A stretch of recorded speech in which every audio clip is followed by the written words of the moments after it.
Diablo, East Side Banning, Crime Family, Sapo's Gang. A lot of people that are squares in America are gonna look at this situation a little different than me and like our people do in Southern California. Fuck that and beyond.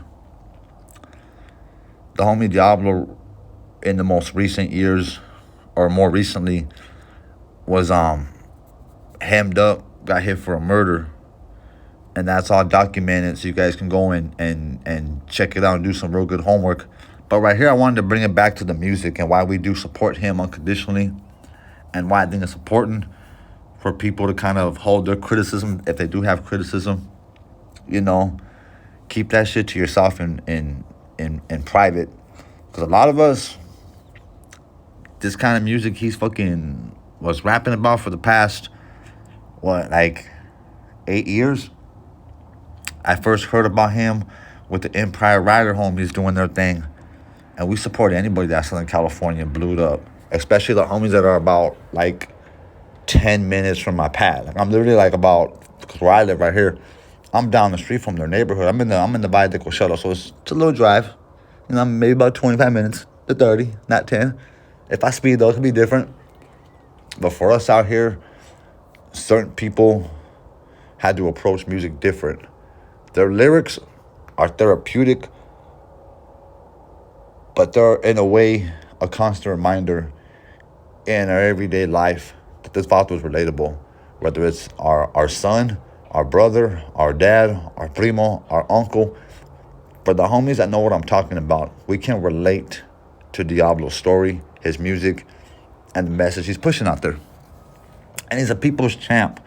I know kids, teens, adults, viejitos, viejitas that fuck with his music, that have met him in person, and like a true artist, he conducted himself like one.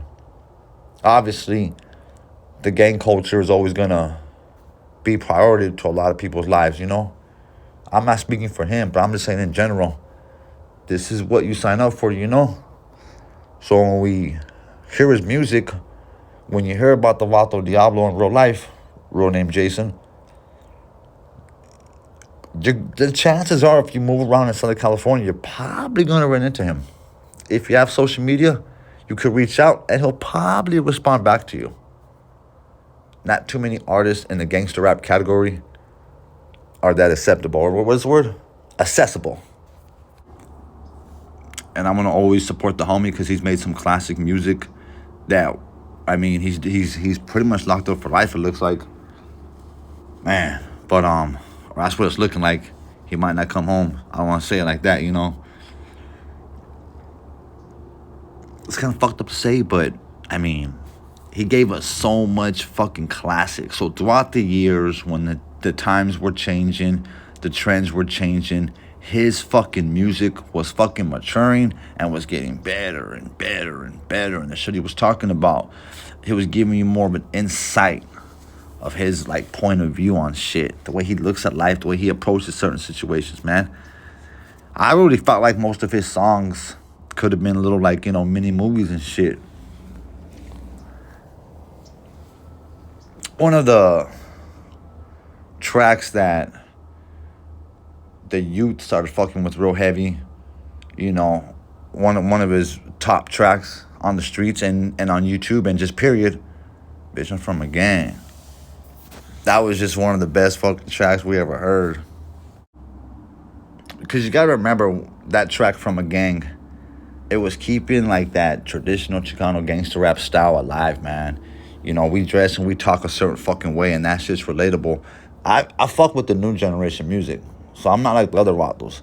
But when I see Vatos keeping that true gangster shit alive, that's authentic, man, that shit speaks volumes, my G.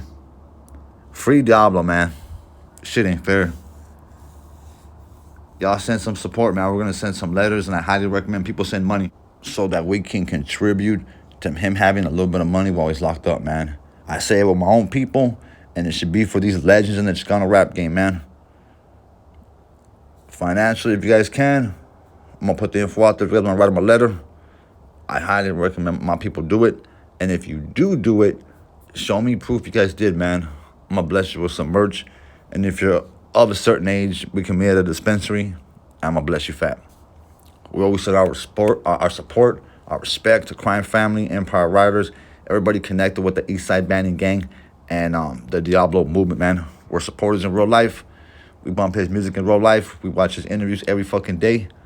You know, it's fucked up when shit like this happens, man. But we keep our head up. So check out the description. The homie's info is right there. Send him some letters, especially to you dirty hood rats out there.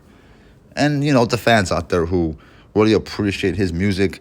To my homies that have been locked up, you guys know what it's like. Shoot the homies some love, man. Free Diablo. Mainly the Highness show some mad love. We need you thirsty fucking sluts showing love to the homie. All right? I ain't fucking playing, man. And this is for the motherfuckers in the back that don't know what's up, man. It's Voice the Audio Radio. Let's get it. Free Diablo.